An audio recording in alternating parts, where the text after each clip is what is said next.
नमस्कार, मैं दिल्ली से गुलशन पहुंचा फाइट फॉर जुडिशल रिफॉर्म से। जैसा कि आप जानते हैं कि हमारी संस्था कोशिश कर रही है कि देश की सभी अदालतों के अंदर ऑडियो वीडियो रिकॉर्डिंग हो, ट्रांसपेरेंसी है, अकाउंटेबिलिटी है उससे। तो आज मैं आया हुआ था गुड़गांव के डिस्ट्रिक्ट कोर्ट के अंदर।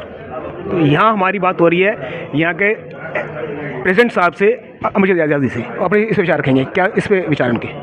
देखिए, ये आज की डेट में बड़ी ज़रूरत है कि जो कोर्ट की जो प्रोसीडिंग हो वो उसमें ट्रांसपेरेंसी आए और वो लोगों तक उसके पास पहुंचे, लोगों को एक्सेस मिले कि एक्चुअल में जो क्लाइंट, दोनों इसको हम दो एस्पेक्ट्स में देखते हैं। एक तो क्लाइंट वाले पॉइंट से देखते हैं कि अगर कोई क्लाइंट किसी कारण से कोर्ट में नहीं आ पाता तो उसे पता चल जाए, दूर बैठे भी अगर वो बेंगलोर में बैठा तो उसे पता चल जाए उसका लॉयर कितनी शिद्दत से उसे केस को लड़ रहा है और उसके वो अपनी प्रोसीडिंग्स को वॉच कर पाए कि उसमें क्या हो रहा है, नहीं हो रहा है। दूसरे तरीके से अगर हम दूसरे एंगल से देखें तो दूसरे एंगल में अभी पिछले कुछ सालों के अंदर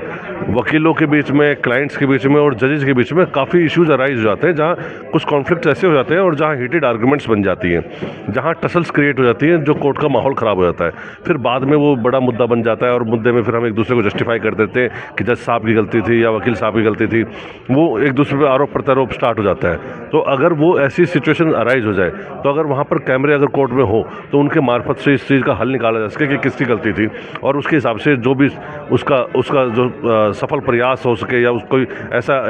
एक्ट कर सके जिसमें ताकि वो दोबारा वो घटनाएं ना घटित हो। तो कैमरे, मैं समझता हूँ कि कैमरे बहुत ज़रूरी है आज की डेट में और कोर्ट के अंदर कैमरे होने चाहिए। हमने पूरी बार की तरफ से हम इसको पहले भी कई बार उठा चुके हैं मांग को और आपके माध्यम से फिर दोबारा उठाना चाहते हैं कि हाई कोर्ट्स और एडमिनिस्ट्रेशन इस बात पर विचार करे, गौर करे कि कोर्ट्स के अंदर, जैसे दिल्ली के अंदर कोर्ट्स में कैमरे इंस्टॉल हो गए हैं, तो बाकी डिस्ट्रिक्ट कोर्ट्स में भी इंस्टॉल हो कैमरे। जैसे भी आपने बात की कैमरे के बारे में, तो अब उसके साथ में बात करते हैं जस्टिस के बारे में। तो जस्टिस न्यूट्रल नेचुरल कि इसके अंदर कितना बेनिफिट मिलेगा इसके अंदर? जो कहा जाता है कि ऐसे कई बार के वकील साहब पूरी रात मेहनत करके जाते हैं, अपने सबमिशन रखते हैं, पर जज साहब ने उसके अंदर कहीं नोटिंग करने में गलती कर लेते हैं या फिर अपनी सबमिशन वकील साहब रख के जाते हैं, लेकिन बाद में आता है कि ऑर्डर कुछ और आता है। तो इसमें कितना इंप्रूवमेंट आएगा?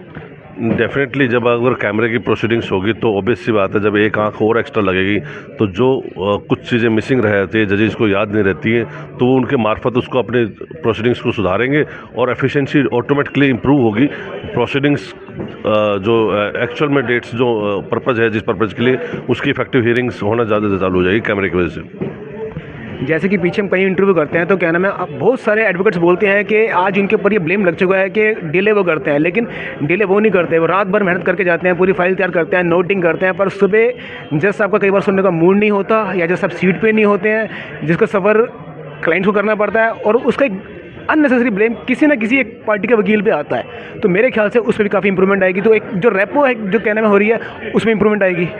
डेफिनेटली ये बहुत बार होता है कि हमने आर्गूमेंट कर दी होती है लेकिन ऑर्डर शीट्स में आता है कि जी आर्गूमेंट नोट एडवांस और adjournment sought by the parties, जिसकी वजह से खासकर कॉर्पोरेट क्लाइंट्स जो होते हैं या कॉर्पोरेट कंपनीज होती हैं उनको बड़ा डिफिकल्ट हो जाता है लॉयर्स के लिए समझाना कि यार एक्चुअल में तो आर्गूमेंट हुई है, बट बिकॉज जज साहब ऑर्डर नहीं पास करना चाहते थे तो उन्होंने आर्गूमेंट्स को नहीं हाईलाइट करा।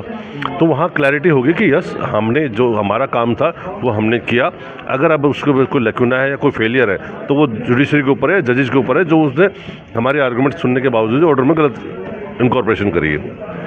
जैसे कई बार हम देखते हैं कि कोर्ट्स के अंदर जो टाइमिंग होते हैं वह सुबह के से लेकर शाम को 4:30-5 बजे टाइमिंग होते हैं, लेकिन अक्सर कोर्ट्स के अंदर क्या होता है कि जज सीट पे नहीं होते हैं। उसका ब्लेम होता है, एक सारा प्रेशर होता है वकील साहब के ऊपर कि क्लाइंट्स कहता है वकील साहब मैं क्या करूँ, मैं 20 डेट आ गया, 50 डेट आ गया, आप जस्टिस नहीं करवा पा रहे। तो इससे जजेस के टाइमिंग के फ़र्क पड़ जाएगा, उनकी सीटिंग बैठने फ़र्क पड़ जाएगा, उनकी हियरिंग का फ़र्क पड़ सकता है। देखो, मैंने अभी थोड़ी देर पहले कहा टाइमिंग और जजों का बैठना उतना इंपॉर्टेंट नहीं है। जब प्रोसीडिंग्स अगर हो रही है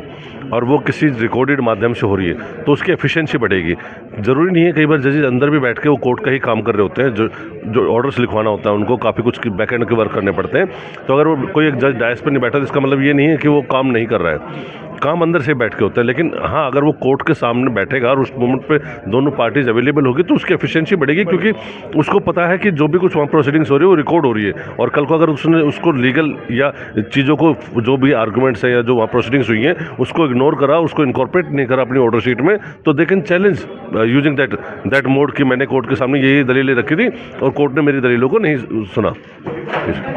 इस मुद्दे पर जैसे भी आपसे बात हुई थी, आपने कहा था कि आप भी कहना, मैं पहले भी कह चुके हैं हाई कोर्ट को कह चुके हैं, सुप्रीम कोर्ट कह चुके हैं, तो हम उम्मीद करते हैं कि दोबारा आप फिर दोबारा इस पर कुछ एफर्ट्स करेंगे और जल्द से जल्द अपने यहाँ की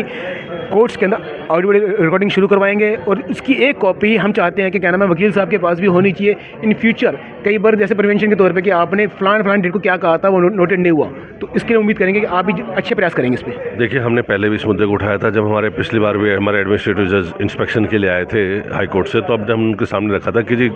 जुडिशरी और इसके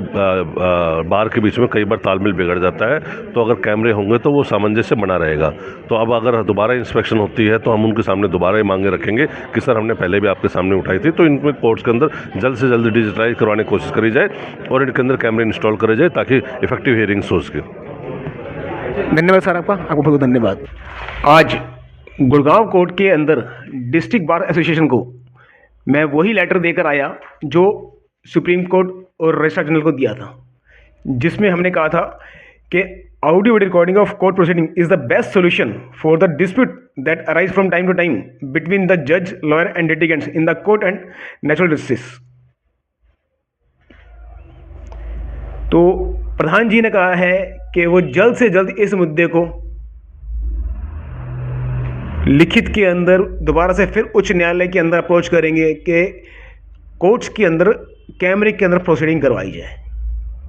बाकी आपने इंटरव्यू में देख लिया, उन्होंने इस बारे में काफ़ी अच्छी बातें कही हैं, तो उम्मीद करते हैं। और साथ ही हर बार एसोसिएशन से प्रार्थना है कि वो अपने आप एफर्ट्स करके उच्च न्यायालय को लिखे, सुप्रीम कोर्ट को लिखे, हर जगह लिखे कि अब कोर्ट्स की जो भी प्रोसीडिंग हो ऑडियो वीडियो रिकॉर्डिंग के अंदर होनी चाहिए, उसकी एक कॉपी लिटिगेंट्स को, वादी प्रतिवादी को मिलनी चाहिए। ट्रांसपेरेंसी है कि अकाउंटेबिलिटी बढ़ेगी, इससे जो एक समाज में रेबो बन चुकी है व्यवस्था की, एडवोकेट्स की, जजेस की, वकीलों की, उसमें काफ़ी सुधार आएगा। अगर आपको लगता है कि हम इस चैनल के अंदर आपकी आवाज़ को उठा रहे हैं, कि देश की न्याय सुधार की आवाज़ को उठा रहे हैं, तो आपसे प्रार्थना है कि इस चैनल को सब्सक्राइब कर दीजिए आप और ऐसी वीडियो को ज़्यादा से ज़्यादा शेयर कीजिए। धन्यवाद आपका।